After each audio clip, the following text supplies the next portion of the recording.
नमस्कार दोस्तों, स्वागत है आपका हमारे YouTube चैनल जीके ट्रैकर पे। देखिए फ्रेंड्स, आज की वीडियो में हम करंट अफेयर के बारे में बात करेंगे। करंट अफेयर की ये हमारी 5वीं वीडियो होगी। इससे पहले हमने 4 वीडियोस में करंट अफेयर को कवर किया है और इन 4 के अलावा एक मास्टर वीडियो में भी हमने करंट अफेयर को कवर किया है। लेकिन जो ये 4 वीडियोज हैं और ये हमारी आज की इसमें 5वीं वीडियो होगी। अगर आपने इनको अभी तक नहीं देखा है, आप इनको प्लेलिस्ट में जाके देख सकते हैं, क्योंकि ये जो आपके क्वेश्चन होते हैं जो हमने अभी तक 4 वीडियो कवर किए हैं, ये आपके पूरे पिछले 1 साल के क्वेश्चन होते हैं। आपके अक्टूबर से नवंबर 2022 तक का जो पूरा करंट अफेयर के क्वेश्चन है वो आपको इस सीरीज में देखने को मिलते हैं और इन अलग अलग वीडियोज में आपको देखने को मिलेंगे। इसके अलावा 2022 के अंदर जो विभिन्न परीक्षाएं हुई हैं उनमें जो करंट अफेयर आया है वो भी आपको इनमें देखने को मिल जाता है। और कुछ इंपॉर्टेंट टॉपिक्स जो आपके पूछे जाते हैं, जैसे नोबेल पुरस्कार होते हैं, ग्रैंड स्लैम विजेता होते हैं, ये सारे टॉपिक भी हम इन्हीं प्रश्नों में कवर करते हुए चलते हैं। आज की वीडियो में भी आपको कई सारे इंपॉर्टेंट टॉपिक यहाँ पे कवर हो जाएंगे, जैसे कोरोना से रिलेटेड कुछ इंपॉर्टेंट क्वेश्चंस को हम देखेंगे। इसके बाद कुछ इंपॉर्टेंट ब्रांड एम्बेसडर हैं उनके बारे में बात करेंगे। इसके अलावा जो भारत सरकार के आगामी लक्ष्य हैं उनके बारे में हम यहाँ पे बात करेंगे। आर्थिक सर्वेक्षण 2021-22 जो आया है उसके आंकड़ों को देखेंगे। खाद्यान्न में कौन सा राज्य पहले पर है उसके बारे में बात करेंगे। खनिज उत्पादन में प्रथम राज्यों के बारे में और विश्व के देशों के बारे में हम आज के वीडियो में बात करेंगे। और इसके अलावा लास्ट में कुछ इंपॉर्टेंट जो ऑपरेशन चलाए गए हैं, जैसे आपसे एक क्वेश्चन पूछा गया था ऑपरेशन गंगा किससे रिलेटेड था, तो इसी प्रकार के कुछ इंपॉर्टेंट ऑपरेशन, ये सारी चीजें हम आज के वीडियो में कवर करेंगे। तो ये करंट अफेयर की जो हमारी सीरीज है जिसका आज हम 5वां वीडियो कवर कर रहे हैं, आपके लिए आगामी परीक्षाओं के लिए इंपॉर्टेंट है। इसमें हम किस किस करंट अफेयर को कवर करते हैं, देखिए इसमें हम जो मैंने आपको कल भी कहा था, एडुटेरिया की एक बुक आती है ईयरली, आप उससे पढ़ सकते हैं, तो इसके शॉर्ट नोट्स को हम यहाँ पे कवर करते हैं। इसके अलावा जो स्पीडी करंट अफेयर्स है उसके भी शॉर्ट नोट्स हम यहीं पे कवर करेंगे। तो साथ में मैं आपको दोनों के करंट अफेयर यहाँ पे हम कवर करेंगे और साथ साथ में जो प्रीवियस ईयर के क्वेश्चन है 2022 के जो अलग अलग पेपर हैं उनमें जो करंट आया है उनको भी हम यहाँ पे कवर करेंगे। तो चलिए दोस्तों, आज की क्लास को शुरू करते हैं। आज का हमारा पहला प्रश्न है, भारत में 100 करोड़ वैक्सीन डोज का लक्ष्य कब प्राप्त किया था। तो देखिए, भारत के द्वारा 100 करोड़ वैक्सीन जो लगाई गई थी कोरोना की, 21 अक्टूबर 2021 को इस टारगेट को अचीव किया गया था। ठीक है, काफी बड़ा टारगेट था। 100 करोड़ वैक्सीन डोज लगाई गई थी 21 अक्टूबर को। ठीक है, भारत सरकार ने दुनिया का सबसे बड़ा कोविड टीकाकरण कार्यक्रम कब शुरू किया। तो दुनिया का सबसे बड़ा कोविड टीकाकरण कार्यक्रम भारत में चला और इसकी शुरुआत 16 जनवरी 2021 से हुई थी। ठीक है, जो ये आपके इस साइकिल से पीछे के क्वेश्चन है, जैसे हमने बात करी अक्टूबर 21 से नवंबर 22 तक, ये क्वेश्चन जो पीछे के हैं ये आपके 2022 के अलग अलग पेपरों में पूछे गए हैं, तो ये भी आपके आने वाले एग्जाम के लिए इंपॉर्टेंट हो जाते हैं। तो भारत ने सबसे बड़ा टीकाकरण कब शुरू किया था? 16 जनवरी को। भारत में सबसे पहले कोविड-19 का टीका किसे दिया गया था? तो ये दिया गया था मनीष कुमार को। इनका नाम भी आपने याद करना है, सफाई कर्मी है, दिल्ली में इनको ये पहला टीका दिया गया था। 100 करोड़ हमने 21 अक्टूबर 2021 को पूरे किए। 200 करोड़ की जो वैक्सीन की डोज लगी थी वो 17 जुलाई 2022 में लगी थी। तो ये वाला आंकड़ा भी इंपॉर्टेंट है, इसे भी आपने याद करना है। ठीक है, एक और चीज जो आपसे पूछी जा सकती है कि किस दिन एक दिन में सबसे ज्यादा टीके लगाने का रिकॉर्ड कब बना। तो एक दिन में सबसे ज्यादा टीके 17 सितंबर 2021 को लगे थे, जिस दिन प्रधानमंत्री का जन्मदिन था। इस दिन लगभग 2.5 करोड़ टीके लगे थे। इस डेट को भी आपने याद करना है। ठीक है, नेक्स्ट है हमारा कोविड-19 की पहली खुराक का अपनी जनसंख्या का 100% टीकाकरण करने वाला पहला केंद्र शासित प्रदेश कौन था। तो अपनी पूरी जनसंख्या का 100% जनसंख्या का पहली खुराक की अगर हम बात करें, देने वाला पहला यूनियन टेरिटरी लद्दाख थी। और अगर हम दोनों डोज की बात करें, उसे देने वाली पहली यूनियन टेरिटरी अंडमान निकोबार थी। ठीक है, और अगर हम राज्य की बात करते हैं कि दोनों डोज देने वाला भारत का पहला राज्य कौन बना था, हिमाचल प्रदेश। तो इसको भी याद करना है। ठीक है, वैक्सीन मैत्री पहल के तहत भारत ने सबसे पहले टीका किस देश को प्रदान किया था? भारत ने कई सारे देशों को, जो गरीब देश थे, उनको वैक्सीन भेजी थी। सबसे पहले भारत ने भूटान को भेजी थी। तो ये क्वेश्चन भी आपसे बन सकता है। फिट इंडिया मूवमेंट के ब्रांड एम्बेसडर किसे बनाया गया है? देखिए, इसके लिए करंट अफेयर क्योंकि अब आपके लिए एक इंपॉर्टेंट सब्जेक्ट हो गया है, क्योंकि इस एग्जाम में तो करंट अफेयर आया ही था, लेकिन आगामी में और कनिष्ठ सहायक से तो सिलेबस भी चेंज हो जाएगा, तो उसमें भी इंपॉर्टेंट है। तो अलग से कॉपी जरूर बना लें और इन प्रश्नों को इसी प्रकार लिखते हुए चलें, आपके बहुत अच्छे नोट्स बन जाएंगे। साथ साथ में जहां पर कुछ इंपॉर्टेंट फैक्ट्स होते हैं उनको भी हम कवर करते हुए चलते हैं। चलिए, फिट इंडिया मूवमेंट के ब्रांड एम्बेसडर कुलदीप हांडू को बनाया गया है। इसे आपने याद करना है। कुछ इंपॉर्टेंट ब्रांड एम्बेसडर हैं, उनको देख लेते हैं। नेत्रहीन T20 वर्ल्ड कप अभी हाल ही में हुआ है। भारत ने तीसरी बार नेत्रहीन T20 वर्ल्ड कप जीता है। इसका ब्रांड एम्बेसडर युवराज सिंह को बनाया गया था। फ्रांस की ब्रांड लुइस व्हिटन की पहली ब्रांड एम्बेसडर इंडियन कौन बनी है? तो ये जो ब्रांड है लुइस व्हिटन, फ्रांस का एक काफी प्रसिद्ध ब्रांड है और इसकी पहली भारतीय ब्रांड एम्बेसडर दीपिका पादुकोण बनी है। ठीक है, एडिडास की ब्रांड एम्बेसडर मनिका बत्रा को बनाया गया है। उत्तराखंड के ब्रांड एम्बेसडर अक्षय कुमार को बनाया गया है और उत्तराखंड में महिला सशक्तिकरण एवं बाल विकास विभाग की जो ब्रांड एम्बेसडर बनाया है, वंदना कटारिया को बनाया गया है। वंदना कटारिया आप सभी जानते हैं, हॉकी की प्रसिद्ध खिलाड़ी हैं। ओलंपिक में हैट्रिक करने वाली भारत की पहली महिला भी हैं। यूनाइटेड किंगडम का पार्टी ग्रेट स्कैंडल क्या है? देखिए, पार्टी ग्रेट स्कैंडल जो है ये यूनाइटेड किंगडम में सामने आया था और इसी घटना के बाद जो वहां के प्रधानमंत्री थे बोरिस जॉनसन, उनको इस्तीफा देना पड़ा था। ठीक है, तो काफी इंपॉर्टेंट घटना थी। पार्टी ग्रेट स्कैंडल किससे रिलेटेड है? ब्रिटिश पीएम कार्यालय द्वारा कोविड-19 मानदंडों का उल्लंघन से संबंधित। कोविड प्रोटोकॉल का पालन नहीं किया, वहां पर पार्टीज वगैरह चल रही थी और उसी को पार्टी ग्रेट स्कैंडल बोला गया, जिसकी वजह से बाद में उनके प्रधानमंत्री को इस्तीफा देना पड़ा था। ठीक है, तो इसको भी आपने याद करना है। वर्ष 2022 में कौन सा देश इस्पात उत्पादन में विश्व में सबसे ऊपर रहा?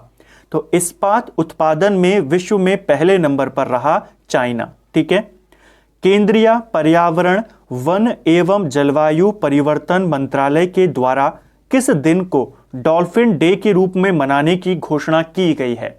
तो भारत में डॉल्फिन डे मनाया जाएगा। केंद्रीय पर्यावरण मंत्रालय ने कहा, किस दिन को घोषित किया है डॉल्फिन डे के रूप में? 5 अक्टूबर को। ठीक है, इस करंट अफेयर की सीरीज में आपके सभी करंट अफेयर कवर होंगे और ये जो दोनों बुक्स हैं जिनके हम नोट्स कवर करेंगे, एक आपकी स्पीडी करंट अफेयर और एक आपकी एडुटेरिया, दोनों बुक्स ईयरली वाली होंगी जिसमें आपके पूरे साल के क्वेश्चंस, इंपॉर्टेंट टॉपिक्स, इंपॉर्टेंट नियुक्तियां, मुद्दे सारे आपको यहां पर देखने को मिलेंगे। बस आपको एक कॉपी बना लेनी है और जो वैसे क्वेश्चन है जो आपको एक बार में याद नहीं हो रहे, उनको आपने नोट करते हुए चलना है और उनका रिवाइज करते हुए चलना है। साथ साथ में अपना बेसिक उत्तराखंड जीके और हिंदी को कवर करते हुए चलना है। विश्व व्यापार संगठन की अध्यक्ष बनने वाली विश्व की पहली महिला कौन है? विश्व व्यापार संगठन WTO की अगर हम बात करते हैं, ठीक है, वर्ल्ड ट्रेड ऑर्गेनाइजेशन, इसकी अध्यक्ष बनने वाली दुनिया की पहली महिला बनी है नगोजी ओंकोजी-इवेला। ठीक है, हो सकता है इनकी आपसे देश का नाम पूछ ले, ये नाइजीरिया की हैं। नाइजीरिया देश अफ्रीका में पड़ता है। अफ्रीका की भी ये पहली महिला है। जब दुनिया की पहली महिला है, अफ्रीका की भी पहली महिला होंगी WTO की अध्यक्ष बनने वाली। तो इसको आपने याद करना है, नगोजी ओंकोजी-इवेला। ठीक है, भारतीय पुरातत्व विभाग द्वारा किस राज्य में 900 वर्ष पुराने बौद्ध मठ का पता लगाया गया है? तो 900 साल पुराने बौद्ध मठ का पता झारखंड में लगाया गया है। भारत के किस शहर को 2020 में tree city of the world की मान्यता प्रदान की गई थी। तो पेड़ों के अच्छे रखरखाव के लिए, वनों को बढ़ावा देने के लिए tree city of the world 2020 का ये दिया गया था हैदराबाद को। 2021 की भी घोषणा हो चुकी थी पिछले साल। 2021 में हैदराबाद के साथ साथ मुंबई को भी दिया गया था। दोनों को याद करना है, ठीक है। 20 में ये इकलौता था तो इंपॉर्टेंट है। 2022 में एक पेपर हुआ था अप्रैल में, उसमें ये क्वेश्चन पूछा गया था, ठीक है। टोक्यो ओलंपिक 2021 में किस देश ने सबसे ज्यादा स्वर्ण पदक जीते थे? तो देखिए, टोक्यो ओलंपिक 2021, इसमें सबसे ज्यादा स्वर्ण पदक अमेरिका ने जीते थे। 39 गोल्ड मेडल अमेरिका ने जीते थे। दूसरे नंबर पर किसने जीते थे? दूसरे नंबर पर गोल्ड मेडल चाइना ने जीते थे, 38 गोल्ड मेडल, ठीक है, अमेरिका से एक कम। तीसरे नंबर पर जापान था, जापान ने 27 गोल्ड मेडल जीते थे। तो ये टॉप 3 आपको याद करने हैं। अमेरिका ने 39 जीते, चाइना ने 38, जापान ने 27। भारत की बात करें तो भारत ने एक गोल्ड मेडल जीता था। किसमें जीता था? जेवलिन थ्रो में जीता था, ठीक है, भाला फेंक में जीता था, नीरज चोपड़ा ने जीता था। भारत कौन से नंबर पे रहा? तो भारत 48वें नंबर पे रहा था, ठीक है। अटल सुरंग जो कि आपके हिमाचल के रोहतांग में है, इसकी लंबाई कितनी है? तो अटल सुरंग की कुल लंबाई 9.02 किलोमीटर है। इसे भी आपने याद करना है। स्वच्छ भारत मिशन ग्रामीण के दूसरे चरण को कब शुरू किया गया है? देखिए, स्वच्छ भारत मिशन 2014 को शुरू हुआ था। इसका जो दूसरा चरण है, स्वच्छ भारत मिशन ग्रामीण का दूसरा चरण, इसे 2020-21 में शुरू किया गया है, ठीक है। तो इसको आपने याद करना है। जो दूसरा चरण होगा स्वच्छ भारत मिशन ग्रामीण का, 2020-21 वित्तीय वर्ष से शुरू होकर 2024-25 तक ये चलेगा, ठीक है। राष्ट्रीय जनजाति अनुसंधान संस्थान कहाँ स्थित है? लास्ट वीडियो में भी हमने इसको देखा था। ये आपके नई दिल्ली में स्थित है। ब्रह्मोस मिसाइल की उड़ान रेंज कितनी है? काफी इंपॉर्टेंट मिसाइल ब्रह्मोस। इसकी जो उड़ान रेंज की अगर हम बात करें, 290 किलोमीटर इसकी रेंज है। P-75 या P-75 भारत परियोजना किसके निर्माण से संबंधित है? तो P-75 जो ये परियोजना है, ये आपके डीजल विद्युत पनडुब्बी से संबंधित है। क्वेश्चन बन सकता है, ठीक है। यूनिकॉर्न कंपनी क्या है? देखिए, कोई भी कंपनी यूनिकॉर्न कंपनी तब कहलाती है जब उसका जो इवैल्यूएशन होता है, जो उसकी वैल्यू होती है, $1 बिलियन से अधिक हो जाती है, उसी को यूनिकॉर्न कंपनी कहते हैं। क्वेश्चन आपके करंट अफेयर के ऐसे ही टॉपिक से बनते हैं जो ज्यादा चर्चा में रहते हैं। तो यूनिकॉर्न काफी समय से चर्चा में है, हो सकता है पूछ ले। यूनिकॉर्न कंपनी क्या होती है? $1 बिलियन से अधिक मूल्य वाली निजी स्टार्टअप कंपनी, यानी कोई जो प्राइवेट स्टार्टअप होता है, जब वो $1 बिलियन की मार्केट कैप को पार कर जाता है, उस कंपनी की वैल्यू $1 बिलियन से ज्यादा हो जाती है, वो यूनिकॉर्न बन जाती है, ठीक है। इसमें आपको सभी क्वेश्चन बिल्कुल सिलेक्टेड और एग्जाम ओरिएंटेड देखने को मिलते हैं। भारत और बांग्लादेश द्वारा किस दिन को मैत्री दिवस के रूप में मनाने का निर्णय लिया गया है? तो देखिए, भारत और बांग्लादेश इन दोनों ने मार्च 2021 में डिसाइड किया कि इन दोनों के बीच एक मैत्री दिवस मनाया जाएगा। किस दिन को घोषित किया? 6 दिसंबर को, ठीक है। 6 दिसंबर को भारत और बांग्लादेश के बीच मैत्री दिवस मनाया जाएगा। 57वां ज्ञानपीठ पुरस्कार विजेता कौन है? देखिए, 57वां और 56वां ये दोनों पुरस्कारों की घोषणा हाल ही में हुई है। 57वां ज्ञानपीठ पुरस्कार दामोदर मोजो को दिया गया है 2022 के लिए, और 56वां ज्ञानपीठ पुरस्कार नीलमणि फुकन को दिया गया है 2021 के लिए। तो दोनों आपको याद करने हैं। कई बार एग्जामिनर आपसे क्वेश्चन कैसे पूछता है, या तो देगा 2021 का बता दो, या बोलेगा 56वां बता दो। तो आपको दोनों याद करने हैं। दोनों की घोषणा साथ में हुई है, लेकिन नीलमणि फुकन को 2021 के लिए 56वां मिला, दामोदर मोजो को 2022 के लिए 57वां मिला। दोनों याद करने हैं, ठीक है। भारत सरकार द्वारा भारतीय अर्थव्यवस्था को $5 ट्रिलियन इकोनॉमी बनाने का लक्ष्य कब तक रखा गया है? तो भारत सरकार ने इंडिया की इकोनॉमी को 5 ट्रिलियन इकोनॉमी बनाने का जो टारगेट रखा है वो 2024-25 का वित्तीय वर्ष तक रखा है। ये पूछा जा सकता है। ठीक है, अब कुछ इंपॉर्टेंट भारत के आगामी लक्ष्य हैं भारत सरकार के, उनको यहां पर देख लेते हैं। काला ज्वार को समाप्त करने का लक्ष्य, जो काला जार है इसकी बीमारी को समाप्त करने का लक्ष्य भारत ने 2023 रखा है, जबकि जो WHO है, विश्व स्वास्थ्य संगठन, इसने 2030 इस टारगेट को रखा है। भारत ने कब रखा है? 2023। दिल्ली मुंबई एक्सप्रेसवे को पूरा करने का लक्ष्य ये भारत ने 2023 रखा है। उर्वरक क्षेत्र में आत्मनिर्भर बनने का टारगेट ये भी भारत ने 2023 का रखा है। ठीक है, ये इंपॉर्टेंट फैक्ट है। पूर्वोत्तर के सभी राज्यों की राजधानियों को रेल नेटवर्क से जोड़ने का लक्ष्य कब तक रखा है? 2023 तक, यानी कि जो आने वाला साल है 2023, इसमें पूर्वोत्तर के सभी राज्यों की जो राजधानियां हैं उनको रेल नेटवर्क के माध्यम से जोड़ा जाएगा। कृषि में जीरो डीजल उपयोग और नवीकरणीय ऊर्जा के इस्तेमाल का लक्ष्य कब तक रखा गया है? तो कृषि क्षेत्र में जीरो डीजल, इसका जो लक्ष्य रखा गया है वो 2024 रखा गया है। सबके लिए आवास उपलब्ध कराने का लक्ष्य, तो हर व्यक्ति को, भारत के हर नागरिक को उनका अपना घर देने का जो लक्ष्य रखा गया है, सबके लिए आवास, ये 2024 रखा गया है। पहले इसका टारगेट 2022 रखा गया था, लेकिन अब इसे बढ़ाकर 2024 कर दिया गया है।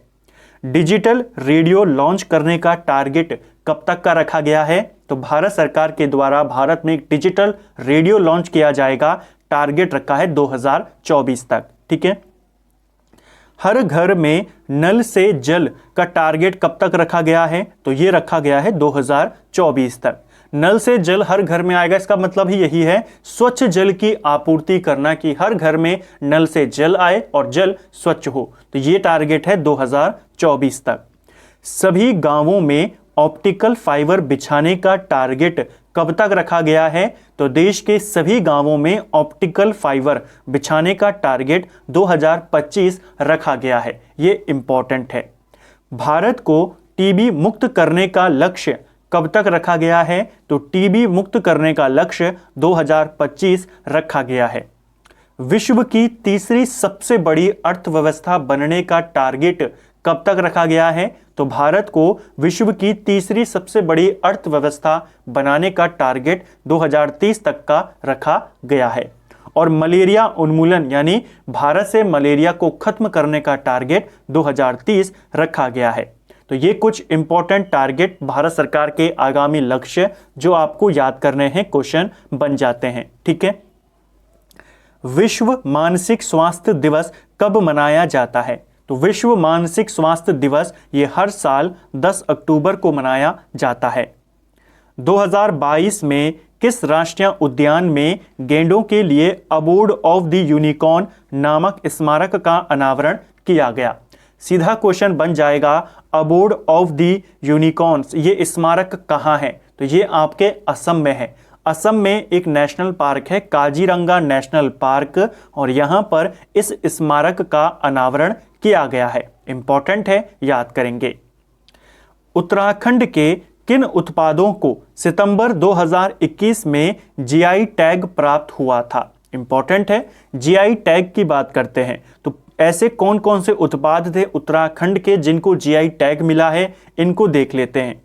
कुमाऊं का चिउरा तेल, इसे मिला है। मुनस्यारी राजमा, इसे मिला है। एपण को मिला है। रिंगाल का जो क्राफ्ट होते हैं, रिंगाल क्राफ्ट यानी जो हस्तशिल्प से रिलेटेड है, इनको यहां पर जीआई टैग मिला है। टमटा उत्पाद यानी तांबे के जो उत्पाद हैं उत्तराखंड के, इनको मिला है। और थुलमा, जिसे कंबल कहते हैं, इनको मिला है। तो इनको आपने याद करना, इन 6 चीजों को जीआई टैग दिया गया है सितंबर 2021 में। यह क्वेश्चन आपसे इस तरीके से बन सकता है, क्वेश्चन बना देगा, इनमें से किसे, उत्तराखंड के किस उत्पाद को जीआई टैग मिला है या नहीं मिला है, और नीचे दे देगा मुनस्यारी राजमा, इधर एपण, रिंगाल क्राफ्ट, थुलमा, कुमाऊं का चिउरा तेल, इस तरीके से। तो इन 6 को मिला है सितंबर 2021 में। ठीक है, संयुक्त राष्ट्र द्वारा किस दिन को अंतर्राष्ट्रीय ऑर्गेनिया दिवस के रूप में घोषित किया गया है? देखिए, अंतर्राष्ट्रीय ऑर्गेनिया दिवस ये मनाया जाएगा हर साल 10 मई को। इसकी घोषणा 2021 में हुई। 2021 में पहला ऑर्गेनिया दिवस मनाया गया, 2022 में दूसरा ऐसा दिवस मनाया गया। तो कब मनाया जाता है? 10 मई को। नया दिन है तो याद करेंगे। किस राज्य सरकार ने भीमराव अंबेडकर की जयंती, जो कि 14 अप्रैल को आती है, समानता दिवस के रूप में मनाने की घोषणा करी है?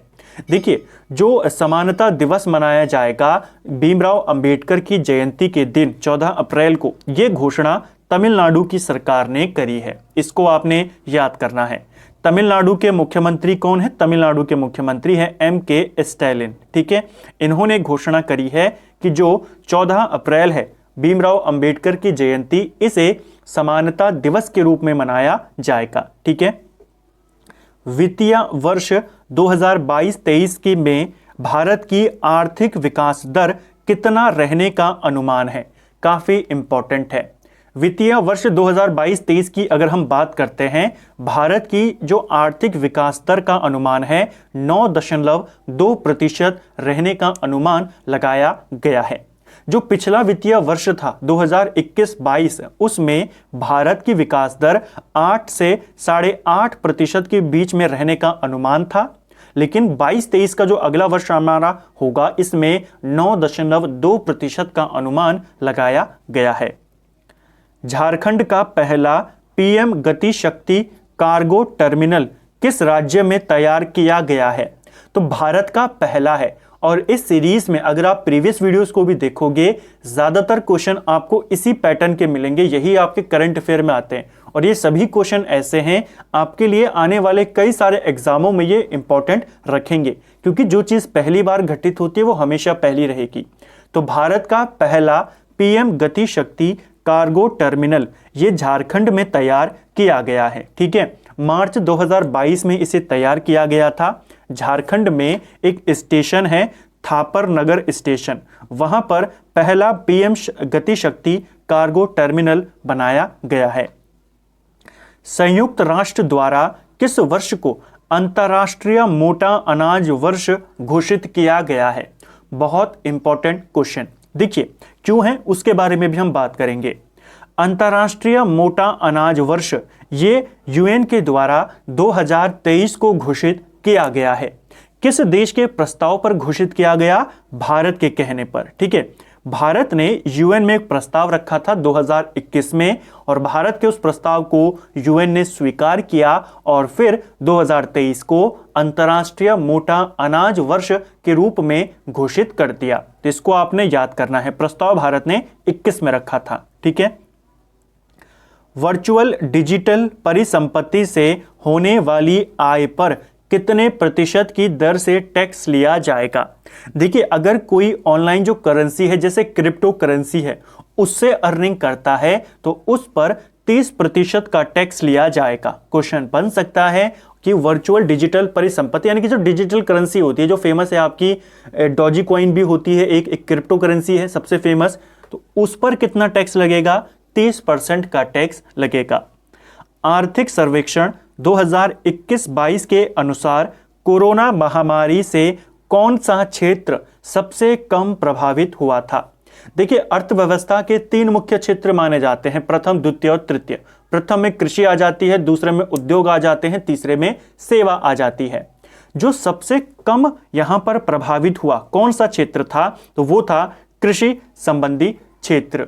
जो कृषि क्षेत्र था, ये कोरोना के कारण सबसे कम इफेक्ट इस पर पड़ा। इसको आपने याद करना है। ठीक है, 21-22 के अनुसार हम बात कर रहे हैं, सबसे कम इफेक्ट किस पर पड़ा था? कृषि और संबंध इसके क्षेत्र पर पड़ा था। सबसे ज्यादा की अगर हम बात करते हैं तो सबसे ज्यादा जो यहां पर इफेक्ट पड़ा था वो सेवा क्षेत्र पर पड़ा था। ठीक है, उद्योगों पर भी ज्यादा नहीं पड़ा था, लेकिन उस पर भी पड़ा था। दोनों में गिरावट देखने को आई थी, सेवा क्षेत्र में और उद्योग में। कृषि में गिरावट नहीं हुई थी, इसमें बढ़ोतरी ही हुई थी। तो सबसे कम प्रभाव कृषि पर पड़ा, सबसे ज्यादा प्रभाव आपका सेवा क्षेत्र पर पड़ा। ठीक है, भारत में प्रत्यक्ष विदेशी निवेश यानी FDI वाले शीर्ष 3 देश कौन हैं? तो भारत में फॉरेन डायरेक्ट इन्वेस्टमेंट करने वाले, सबसे ज्यादा एफडीआई करने वाले शुरुआत के 3 देश अगर हम बात करें, पहले नंबर पे सिंगापुर है, दूसरे पे अमेरिका और तीसरे पे मॉरिशस। देखिए 2 चीजें होती हैं, एक या तो आप हमारे देश से सामान मंगा लीजिए, उसे कहेंगे हम आयात निर्यात में, है ना। कुछ देश हमारे देश से सामान मंगाएंगे तो उसमें क्वेश्चन बनता है, जैसे बना भी था, सबसे ज्यादा आयातक कौन सा देश है, निर्यातक कौन सा देश है। और एक होता है कि एक देश किसी दूसरे देश में जाके पैसा लगाए, डायरेक्ट वहां पर इन्वेस्टमेंट करे। तो एफडीआई की बात करें, जो पैसा लगा रहा है, उसमें नंबर 1 पे सिंगापुर है, दूसरे नंबर पे अमेरिका और तीसरे नंबर पे मॉरिशस। लास्ट वीडियो में हमने बात करी थी भारत के सबसे बड़े आयातक देश कौन है, ठीक है, यानी कि भारत कहां से सबसे ज्यादा सामान मंगवाता है। तो भारत सबसे ज्यादा सामान चाइना से मंगवाता है, दूसरे नंबर पे संयुक्त अरब अमीरात आता है, तीसरे नंबर पे अमेरिका आता है। और अगर हम भारत के सबसे बड़े निर्यातकों की बात करें, यानी कि भारत अपना सामान सबसे ज्यादा किस देश को भेजता है, तो भेजने में पहले नंबर पे अमेरिका है, दूसरे नंबर पे यूएई है और तीसरे नंबर पे चाइना है। सामान मंगाने में चाइना, यूएई, अमेरिका, और भेजने में उल्टा कर देना है, अमेरिका पहले पे आ जाएगा, चाइना तीसरे पे, यूएई दूसरे पे ही रहेगा, ठीक है। वित्त वर्ष 2021 के अनुसार कोयला उत्पादन में पहला राज्य कौन सा है। तो खनिज उत्पादनों को लेकर के जो नवीनतम रिपोर्ट है, उसके तहत कौन सा राज्य किस खनिज के उत्पादन में प्रथम पर है, उसके बारे में आपसे क्वेश्चन बन जाते हैं। जैसे बॉक्साइट को लेकर बहुत बार आता है, तो जल्दी से इनको देख लेते हैं। कोयला उत्पादन में नंबर 1 पर है छत्तीसगढ़, इसे आपने याद करना है। अगर हम खनिजों की बात करते हैं, बॉक्साइट उत्पादन में पहले नंबर पे उड़ीसा आता है, ठीक है। बॉक्साइट उत्पादन में पहले नंबर पे कौन है, उड़ीसा। तांबा उत्पादन में पहले नंबर पे मध्य प्रदेश है। भंडारण सबसे ज्यादा किस राज्य के पास है, तो भंडारण में राजस्थान है। कई बार क्वेश्चन बन जाता है, तांबे का सर्वाधिक भंडारण किस राज्य में है, अगर ऐसा पूछेगा राजस्थान। सबसे ज्यादा उत्पादन कौन करता है, मध्य प्रदेश। तो दोनों कर रहे हैं। जहां पर मैंने ब्रैकेट में नहीं लिखा है, वहां पर भंडारण और उत्पादन दोनों में वही राज्य है, इसीलिए नहीं लिखा है। जैसे बॉक्साइट में, उत्पादन में और भंडारण में, दोनों में उड़ीसा पहले नंबर पर है, यहां पर अलग अलग है। हीरा में सबसे ज्यादा हीरा कहां होता है, मध्य प्रदेश में होता है। सर्वाधिक लौह अयस्क, इसमें भी उड़ीसा नंबर 1 पर है, भंडारण में कर्नाटक है। अभ्रक की बात करें तो अभ्रक में भंडारण में और उत्पादन में दोनों में आंध्र प्रदेश नंबर 1 पर है। हीरा हमने देखा मध्य प्रदेश में है, चांदी राजस्थान के पास है और सोना कर्नाटक के पास है, तो इसको आपने याद करना है। और तीनों ही उत्पादन में भी पहले नंबर पर है और भंडारण में भी पहले नंबर पर है। अभ्रक बहुत बार आता है। टिन की बात करें तो टिन उत्पादन में पहले नंबर पर छत्तीसगढ़ है, भंडारण सबसे ज्यादा हरियाणा के पास है। क्रोमाइट की बात करें तो उड़ीसा इसमें पहले नंबर पर है। यूरेनियम में झारखंड उत्पादन में पहले नंबर पर है, भंडारण में आंध्र प्रदेश पहले नंबर पे आता है। तो इनमें से इंपॉर्टेंट कौन कौन से हैं जो ज्यादा पूछे जाते हैं, बॉक्साइट बहुत बार आता है, आपका हीरा पूछा जाता है, अभ्रक पूछा जाता है, क्रोमाइट, सोना और यूरेनियम, इनको तो आपको याद करना ही है। बाकी भी अगर आप याद कर जाते हैं तो ये सारे आपके लिए काफी ज्यादा हेल्पफुल रहेंगे। चलिए एक और चीज, प्राकृतिक गैस में कौन है पहले नंबर पे, तो प्राकृतिक गैस में पहले नंबर पे असम आता है। और कच्चे तेल की बात करें तो उसमें राजस्थान आता है, ठीक है, उत्पादन में। भंडारण में बात करें तो कच्चे तेल के भंडारण में भी पहले नंबर पे असम आता है, ठीक है। प्राकृतिक गैस के उत्पादन और भंडारण दोनों में असम है, कच्चे तेल के उत्पादन में राजस्थान है, भंडारण में असम है, ठीक है। अगला है, अब हमने ये राज्यों की बात करी थी, अब विश्व के देशों की बात करते हैं खनिजों के मामले में। कोयला उत्पादन में विश्व का पहला देश कौन है, तो कोयला उत्पादन भारत में कौन था, छत्तीसगढ़। लेकिन अगर हम विश्व की बात करें तो दुनिया में कोयला उत्पादन में चाइना पहले नंबर पे आता है। दूसरे नंबर पे अगर हम बात करते हैं भंडारण में, ठीक है, भंडारण में अमेरिका आता है। तो सबसे ज्यादा भंडार अमेरिका के पास है, लेकिन उत्पादन चाइना करता है, अमेरिका उतना उत्पादन नहीं करता है। बॉक्साइट की बात करें तो दुनिया में सर्वाधिक बॉक्साइट ऑस्ट्रेलिया उत्पादित करता है, भंडारण गिनी के पास है। इसमें भी जो ब्रैकेट में लिखे हैं ये भंडारण वाले देश हैं। तांबे की बात करें तो तांबा सर्वाधिक चिली का होता है। कच्चा तेल सबसे ज्यादा अमेरिका उत्पादित करता है, लेकिन कच्चे तेल के सर्वाधिक भंडार अगर आपसे पूछेगा वो वेनेजुएला के पास है। ठीक है, पूछा जाता है। हीरे का सर्वाधिक उत्पादन और भंडारण रशिया पे है।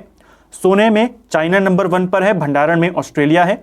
लौह अयस्क में ऑस्ट्रेलिया है। सीसा सबसे ज्यादा चाइना में होता है, भंडारण में ऑस्ट्रेलिया। मैग्नीज में साउथ अफ्रीका है, दोनों ही में। अभ्रक में चाइना पहले नंबर पर है उत्पादन में, लेकिन भंडारण में भारत पहले नंबर पर है। ठीक है, इसको याद करना है। प्राकृतिक गैस, ये बहुत इंपॉर्टेंट क्वेश्चन है क्योंकि इस गैस को लेकर के कई सारे मीडिया में ये बात बार बार आती रही, क्योंकि रशिया और यूक्रेन का युद्ध चल रहा था और सारे यूरोपियन देश जो हैं रशिया से ही गैस को खरीदते हैं। तो काफी बड़ा मुद्दा ये बना था, तो इसको याद करना है। प्राकृतिक गैस का सबसे बड़ा उत्पादक और भंडारण कौन है? रूस है।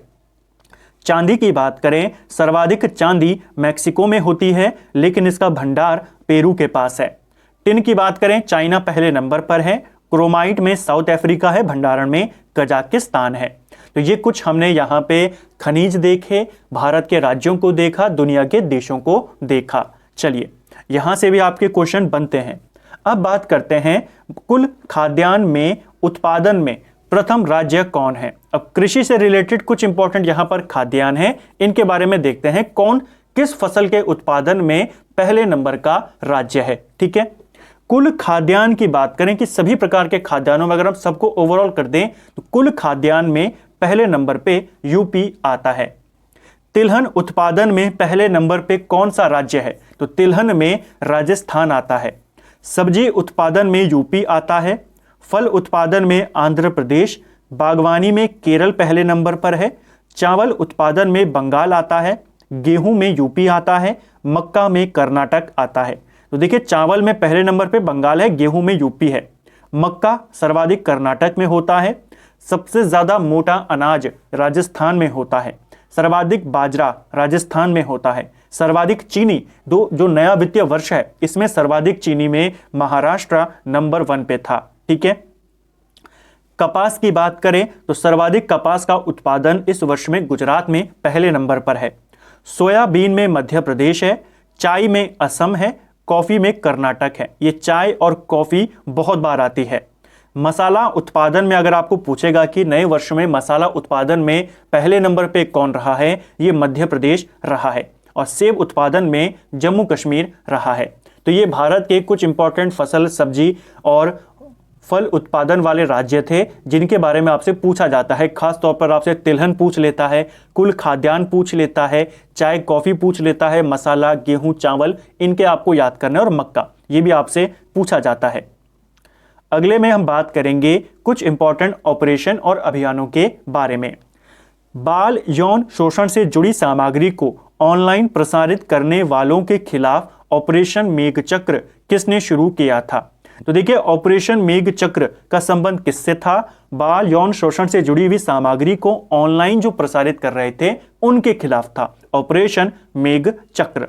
किसने शुरू किया था इसे? सीबीआई के द्वारा इसे शुरू किया गया था। ठीक है, 2021-22 के कुछ इंपॉर्टेंट ऑपरेशन हैं, इनको देखते हैं।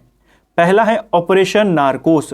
इसे किसने शुरू किया था? ऑपरेशन नारकोस रेलवे सुरक्षा बल के द्वारा शुरू किया गया। ठीक है, इसका उद्देश्य था रेल के माध्यम से नशीले पदार्थों की तस्करी को रोकना। ठीक है, क्वेश्चन बन जाएगा, ऑपरेशन नारकोस किसने शुरू किया? तो नशीले पदार्थों को रोकना, रेल के माध्यम से जो तस्करी हो रही थी उसको कंट्रोल करना, इसके लिए आरपीएफ के द्वारा शुरू किया गया। ठीक है, ऑपरेशन सतर्क, इसको भी रेलवे सुरक्षा बल ने ही शुरू किया था। जो रेलवे प्रोटेक्शन फोर्स है इसी ने शुरू किया था। इसका उद्देश्य था रेल से जो अवैध तंबाकू और अवैध शराब भेजी जाती है उसका पता लगाना, उसको रोकना। ठीक है, तो नशीले पदार्थों के लिए जो ड्रग्स वगैरह होते हैं उसके लिए ऑपरेशन नारकोस, और जो तंबाकू शराब होती है उसके लिए ऑपरेशन सतर्क। दोनों के दोनों किसने शुरू किए हैं? भारतीय रेलवे का जो रेलवे सुरक्षा बल है। ठीक है, अगला है ऑपरेशन आहट। ऑपरेशन आहट, इसको भी रेलवे सुरक्षा बल ने शुरू किया था। महिलाओं और बच्चों को तस्करों से बचाने के लिए इस ऑपरेशन की शुरुआत करी गई थी। डायरेक्ट क्वेश्चन बनेगा, महिलाओं और बच्चों को तस्करों से बचाने के लिए ऑपरेशन आहट किसने शुरू किया? ऑप्शन में दे देगा दिल्ली पुलिस ने शुरू किया, गृह मंत्रालय ने शुरू किया, रेलवे सुरक्षा बल ने किया या एनसीबी ने किया। तो क्या करेंगे आप? रेलवे सुरक्षा बल टिक करेंगे। ठीक है, ऑपरेशन आहट। अगला है ऑपरेशन परिवर्तन। ऑपरेशन परिवर्तन आंध्र प्रदेश की पुलिस के द्वारा शुरू किया गया है। इंपॉर्टेंट ऑपरेशन है ऑपरेशन परिवर्तन। इसका उद्देश्य था भांग की खेती और आपूर्ति को खत्म करना। तो भांग की खेती और इसकी आपूर्ति को खत्म करने के लिए ऑपरेशन परिवर्तन किसने शुरू किया? आंध्र प्रदेश की पुलिस ने शुरू किया। ऑपरेशन देवी शक्ति, ये किसने शुरू किया? तो ऑपरेशन देवी शक्ति विदेश मंत्रालय ने शुरू किया था। क्यों शुरू किया था? अफगानिस्तान में जो भारतीय फंसे हुए थे उनको निकालने के लिए भारत के विदेश मंत्री ने, विदेश मंत्रालय ने इस ऑपरेशन को चलाया था। ठीक है, इसको भी याद करेंगे। जैसे यूक्रेन से निकालने के लिए ऑपरेशन गंगा चला था, उसी प्रकार अफगानिस्तान से निकालने के लिए ऑपरेशन देवी शक्ति चलाया गया था। ठीक है, ऑपरेशन नमस्ते। ऑपरेशन नमस्ते भारतीय सेना के द्वारा चलाया गया। क्वेश्चन बन सकता है कि ऑपरेशन नमस्ते किसने चलाया? तो भारत की सेना ने।